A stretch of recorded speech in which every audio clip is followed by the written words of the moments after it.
The Mull of Kintyre, June the 2nd, 1994. One of the worst peacetime losses of life in the entire history of the RAF. 4 crew, 25 senior police and army intelligence officers from Northern Ireland, killed when their Chinook helicopter flew into the hillside. The mist on the Mull that night long lifted, the wreckage replaced by a commemorative cairn.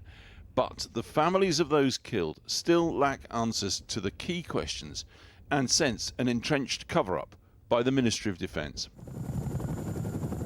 New documents revealed recently under Freedom of Information laws show that vital information may have been withheld from ministers and Parliament, and information provided by officials on the safety of the aircraft may not have been correct. It seems incredible, but even now, after 32 years, the central questions about this crash remain unanswered. Why did the RAF allow the flight to take place when they knew the aircraft wasn't safe? Why did the senior officers then blame the pilots for the crash without a single shred of evidence? And why have documents to do with the crash now been locked up in secret for 100 years? One former Defence Secretary has told Channel 4 News, if any of this happened in civilian life, it would be corporate manslaughter. Officials say that 100-year lockdown is standard practice.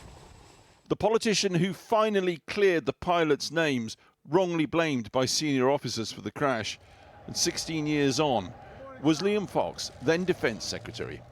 Today he spoke exclusively to this programme, suggesting that for years the MOD has withheld crucial information. He feels he might have been misled. Well, I think, first of all, the pilots were scapegoated, which was why I set up, when I was Secretary of State, the inquiry, which cleared their names, and I think was really important. But I think that there have emerged further questions later on about exactly the fuel supply system, the software, some of the issues around the procurement of that, why the aircraft was allowed to fly when engineers had said the risks were unquantifiable and unacceptable in terms of this particular system. How could that have happened? He's written to the Prime Minister asking for a swift, focused inquiry completely independent of the Ministry of Defence to place the truth on record at last. You can do an exercise which only takes months, which is what we did in 2010-11, and we can do that but looking at the correct questions and looking at what were the failures that led to the accident and what are the lessons that were learned and what mechanisms have been put in place to ensure that such a train of events couldn't happen today. Tomorrow, relatives of those killed in the crash will deliver Liam Fox's letter to the Prime Minister. The Ministry of Defence refused to comment today beyond saying its sympathy remains with the families and friends of those killed, and it is working on responding to their claims. Jennifer Balmer-Hornby lost her father in the crash when she was 10 years old.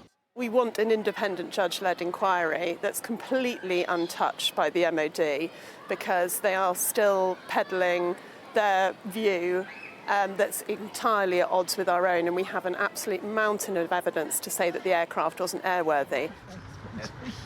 Tomorrow is 32 years to the day from the disaster, and over the weekend relatives of those killed laid wreaths at a memorial garden in Lisburn near Belfast.